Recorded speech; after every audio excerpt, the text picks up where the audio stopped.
Hello bachcho, let's see this question. The question says select incorrect statement for xenon fluorides. Option A, they are not stored in moist glass vessel. B, XCF6 is stable in NaOH solution. C, they are better fluorinating agents. And D, XCF6 directly reacts with silica. सो यहाँ पे देखो हमें कुछ statements दी हुई है about जीनन fluoride. ठीक है, XeF6 के बारे में हमें कुछ स्टेटमेंट्स दी गई है। ठीक है, जीनन फ्लोराइड जैसे हमारे XeF6 होते हैं। और पहली स्टेटमेंट हम वन बाय वन सारे स्टेटमेंट देख लेते हैं। तो पहली स्टेटमेंट हमें ये कह रही है they are not stored in moist glass vessel. So yes, this statement is absolutely correct. जो हमारा जीनन फ्लोराइड्स होते हैं XeF6 ये बहुत ही ज्यादा रिएक्टिव होते हैं। ठीक है, ये क्या होते हैं, बहुत ही ज्यादा रिएक्टिव होते हैं।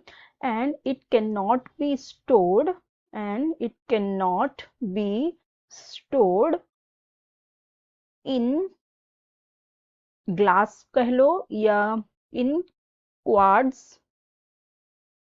Silica vessel. ठीक है, ग्लास या क्वार्ट्ज सिलिका वेसल, क्योंकि जो ग्लास भी होता है हमारा उसमें होता क्या है, सिलिका ही होता है, सिलिकॉन डाइऑक्साइड वगैरह होते हैं। सो ये क्या कर जाता है, it can not be store in this because it reacts with them. क्या करता है, because it reacts with them. ठीक है, अगर हम इसे ग्लास की बोतल में, सिलिका की क्वार्ट्ज की बोतल में हम जब इसे डालते हैं तो ये इतना ज्यादा रिएक्टिव होता है कि उसके साथ रिएक्ट कर जाता है एंड फॉर्म्स एन एक्सप्लोजिव। और क्या करता है, एक्सप्लोजिव फॉर्म कर लेता है, इसलिए हम इसे नहीं स्टोर करते। अगर हम यहाँ पे इसका रिएक्शन देखें तो ये इस तरह से होता है कि जो XeF6 होता है ये रेडिली रिएक्ट कर जाता है सिलिका के साथ और ये फॉर्म कर लेता है XeOF4 जो कि एक्सप्लोजिव हो जाता है। ठीक है, सो इस तरह से ये रिएक्शन दे देता है। इसलिए हम इसे हम स्टोर नहीं कर सकते क्वार्ट्ज या सिलिका के वेसल में या कह लो ग्लास वेसल में। ठीक है, तो ये स्टेटमेंट बिल्कुल ही करेक्ट है। फिर नेक्स्ट हमारी जो सेकंड स्टेटमेंट दी हुई है, सेकंड स्टेटमेंट हमारी ये कह रही है that XeF6 is stable in NaOH solution. So देखो ये जो स्टेटमेंट दी हुई है ये स्टेटमेंट बिल्कुल ही इनकरेक्ट है। ठीक है, क्यों, क्योंकि जो XeF6 होता है ये NaOH में स्टेबल नहीं होता।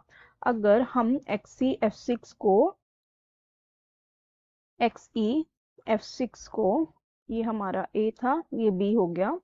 XeF6 को अगर NaOH के साथ रखे तो क्या हो जाता है, NaOH के साथ ये रिएक्ट करके हमें देता है एक अंडरगोस डिसप्रपोर्शनेशन। ठीक है, क्या हो जाता है, डिसप्रपोर्शनेट हो जाता है और ये फॉर्म कर देता है XeO6 4- then plus Xe plus O2 and plus F- aqueous। ठीक है, तो ये डिसप्रपोर्शनेट होने लगता है, मतलब क्या, ये ऑक्सीडाइज भी होता है और रिड्यूस भी होने लगता है। ठीक है, तो ये इस तरह से रिएक्शन देने लगता है, तो इसका मतलब ये स्टेबल नहीं होता NaOH में। तो ये वाली स्टेटमेंट हमारी बिल्कुल ही रॉन्ग है। ठीक है, अब नेक्स्ट हमें दिया हुआ है that they are better fluorinating agents. तो yes, this is absolutely true.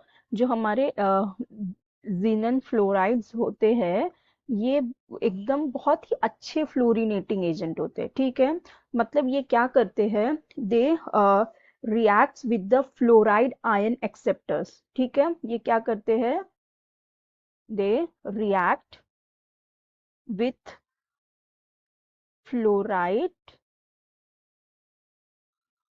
Ions acceptor. ठीक है, जो फ्लोराइड आयंस को एक्सेप्ट करते हैं उनके साथ ये रिएक्ट कर लेते हैं।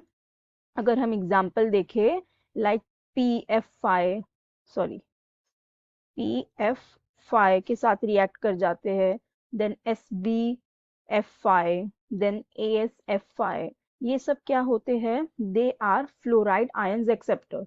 तो ये इसके साथ फॉर्म करके क्या बना लेते हैं, एक अडक्ट बना लेते हैं, ठीक है।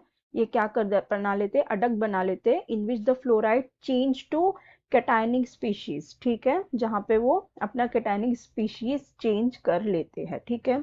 अगर हम इसका रिएक्शन देखना चाहे सी का, तो ये क्या हो जाएगा, अगर सपोज हमने XeF6 को लिया, ठीक है, FcF6, इसका रिएक्शन करवा दिया AsF5 जो कि फ्लोराइड आयन एक्सेप्टर है, तो ये यहाँ पे इस तरह का अडक्ट बना लेगा, XeF5 का पॉजिटिव आयन देगा हमें, और एक AsF6 का नेगेटिव आयन दे देता है, ठीक है। तो इसलिए ये बहुत ही अच्छे फ्लोरिनेटिंग एजेंट होते हैं। अब यहाँ पे टी हमें दिया हुआ है XeF6 directly react with silica, तो yes this is absolutely right. हमने अभी यहाँ पे देखा, देखो ये वाला जो रिएक्शन है ये क्या करता है, सिलिका के साथ रिएक्ट कर लेता है, ठीक है। सिलिका कहो या सिलिकॉन डाइऑक्साइड, तो ये क्या करता है, इसके साथ रेडिली रिएक्ट कर जाता है और इस तरह से हमें रिएक्शन देता है। तो मतलब ये वाली स्टेटमेंट भी बिल्कुल करेक्ट है। तो हमें इनकरेक्ट स्टेटमेंट बतानी थी, तो हमारी जो बी वाली स्टेटमेंट है ये इनकरेक्ट है, that XeF6 is stable in NaOH solution, which is wrong. They are not stable in NaOH solution. They undergo disproportionation reaction. So this is not stable in NaOH. So I hope you understood the concepts well. Best of luck. Thank you.